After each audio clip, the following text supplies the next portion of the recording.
शिकोहाबाद निजी कार्यक्रम में शिरकत करने पहुंचे सपा सुप्रीमो व पूर्व मुख्यमंत्री अखिलेश यादव। खबर यूपी के जनपद फिरोजाबाद से है। जनपद फिरोजाबाद के शिकोहाबाद में एक निजी कार्यक्रम में शिरकत करने के लिए समाजवादी पार्टी के राष्ट्रीय अध्यक्ष एवं पूर्व मुख्यमंत्री उत्तर प्रदेश अखिलेश यादव पहुंचे। कार्यक्रम में शिरकत करने के बाद मीडिया से रूबरू होते हुए सीधे तौर पर सरकार पर हमला बोलते हुए उन्होंने कहा कि सरकार हर मोर्चे पर विफल रही है, फिर चाहे दवाओं की बात हो, फिर चाहे रोजगार की बात हो या महंगाई की बात हो। योगी सरकार केवल हवाई बातें करती है। आज हर वर्ग का व्यक्ति परेशान है। आप खुद समझ सकते हैं कि युवा बेरोजगार घूम रहा है, वही अस्पतालों में दवाएं नहीं है। स्मार्ट सिटी बनाने के नाम पर जनता को ठगा गया। तमाम मुद्दों पर बेबाक राय रखते हुए दंगों का दोषी जो सरकार है, लेकिन कई जगह डीजे की परमिशन क्या है, सुप्रीम कोर्ट क्या कहता है। इसलिए आम लोगों को भी कहीं ना कहीं कानून व्यवस्था के लिए, कानून व्यवस्था कैसे बनी रहे उसके लिए सहयोग करना पड़ेगा। उत्सव हो, आयोजन हो, लेकिन उत्सव आयोजन का मतलब ये नहीं कि हम एक दूसरे के बीच में खाई पैदा कर दें। सबसे बड़ा सवाल यह है कि बीजेपी ये कहती है कि 100 में केवल 4 बेरोजगार हैं। क्या ये मानने को तैयार हैं आप? नहीं, क्योंकि बीजेपी इस बहस नहीं छेड़ना चाहेगी। बीजेपी का जो आंकड़ा है, जो बजट पास हुआ, उसमें ये कहा कि 100 में से केवल बेरोजगार हैं। इसका मतलब 96% जो नौजवान है उसको नौकरी मिल चुकी है। बीजेपी ने कहा कि हम $1 ट्रिलियन इकोनॉमी कर देंगे, जबकि उत्तर प्रदेश की जो ग्रोथ रेट है वो न जाने क्या है, और नकली ग्रोथ रेट दिखा रहे हैं 16%, और $1 ट्रिलियन इकोनॉमी के लिए चाहिए 34%। और इस 34% को दिखाने के लिए, अपने झूठ को सच बनाने के लिए अमेरिकन कंपनी को हायर किया इन्होंने। डिलॉयट कंपनी को 200 करोड़ दे रहे हैं कि जो बीजेपी ने झूठ बोल दिया वो सच कैसे हो।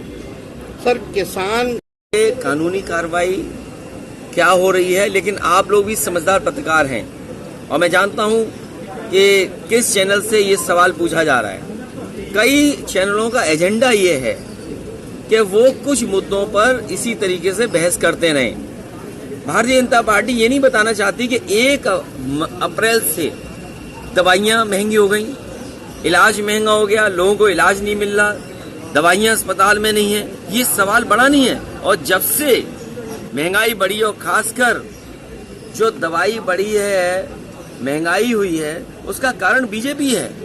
जब से बीजेपी की सरकार आई है, कैंसर ज्यादा हो गया, हार्ट अटैक ज्यादा हो गया, लोगों को डायबिटीज ज्यादा हो गई। ये राजनीतिक कारण तो है ही है, और आर्थिक कारण ये भी है कि डिमांड सप्लाई का जो मामला है कि मान लीजिए बाजार में किसी दवाई की कमी पड़ गई, अपने आप बाजार बढ़ा लिया। याद कीजिए कोरोना के समय पर ब्लैक हुई दवाइयाँ। तो भारतीय जनता पार्टी जब से आई है तब से दवाइयाँ भी महंगी हो गई और इलाज भी लोगों को नहीं मिल पा रहा है। सर, और सर दूसरा सवाल है, अतीक अहमद के बहनोई को गिरफ्तार किया गया है आज। देखिए, जो निकाय चुनाव हैं, समाजवादी पार्टी के साथ जो गठबंधन में दल हैं उनके साथ बातचीत कर करके, और कोशिश करेगी समाजवादी पार्टी में जो ज़्यादा से ज़्यादा चुनाव लड़े।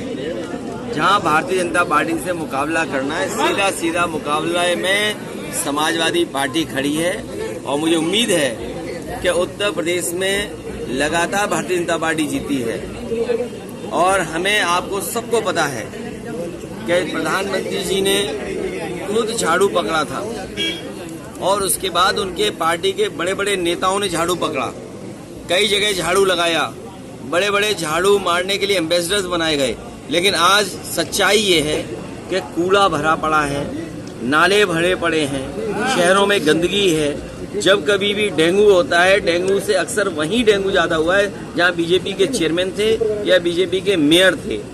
और जो स्मार्ट सिटी का सपना दिखाया था, आखिरकार स्मार्ट सिटी का रूप क्या होगा, स्वरूप क्या होगा, वो भी आज तक सरकार नहीं बता पाई। तो इसलिए जनता इस अर्बन इलेक्शन में भारतीय जनता पार्टी को सबक सिखाएगी। और हम तो ये कहेंगे कि महंगाई चरम सीमा पर है, बेरोजगारी चरम सीमा पर है, और जो महंगाई हुई है वो भारतीय जनता पार्टी की देन है। जब से भारतीय जनता पार्टी आई है तब से न केवल हर चीज़ की महंगाई हुई है, बल्कि दवाओं की भी महंगाई बढ़ गई है। और ये राजनीतिक भावना जो रही उनकी, जिसके कारण आज पूरा उत्तर प्रदेश उलझ गया है। सर अतीक धन्यवाद देता हूं आपको। आखिरी सवाल में आपकी पत्रकारिता जाग गई। अभी तक तो जो सवाल आप पूछ रहे थे किसी के इशारे पे पूछ रहे थे। मैं इसी बात का इंतजार कर रहा था कि आपके अंदर से सवाल कब निकलेगा, और ये सच्चाई है। याद कीजिए, बीजेपी के लोग चिल्लाते थे कि फसल बीमा करा लो, फसल बीमा करा लो। आज फसल बीमा से क्या किसान की मदद हो रही है?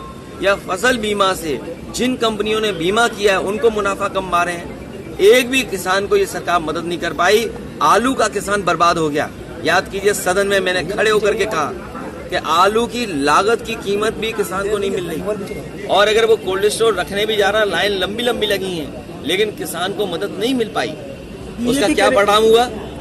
कहा कि हम आलू खरीदेंगे। आप बताओ, सबसे अच्छी बेल्ट है आलू की, यही फिरोजाबाद, यही शिकाबाद, यही टूंडला, और आगे आप चले जाए फतेहाबाद से लेकर के खंदौली और उस इलाके में, आगरा के इलाके में। बताओ, एक आलू सरकार ने खरीदा हो तो बता दो आप। सरकार इसलिए मैं कह रहा हूँ, ये सरकार किसानों की दुश्मन है, नौजवानों को बेरोजगार बना रही है, महंगाई बढ़ा रही है, और जब से भारतीय जनता पार्टी आई है तब से डायबिटीज, हार्ट अटैक और तमाम बीमारियां बढ़ गई हैं। ये जो अर्बन इलेक्शन होने जा रहा है, बीजेपी को बताना पड़ेगा कि इतने सालों की सरकार के बाद कूड़ा क्यों नहीं शहरों से उठा पाई है।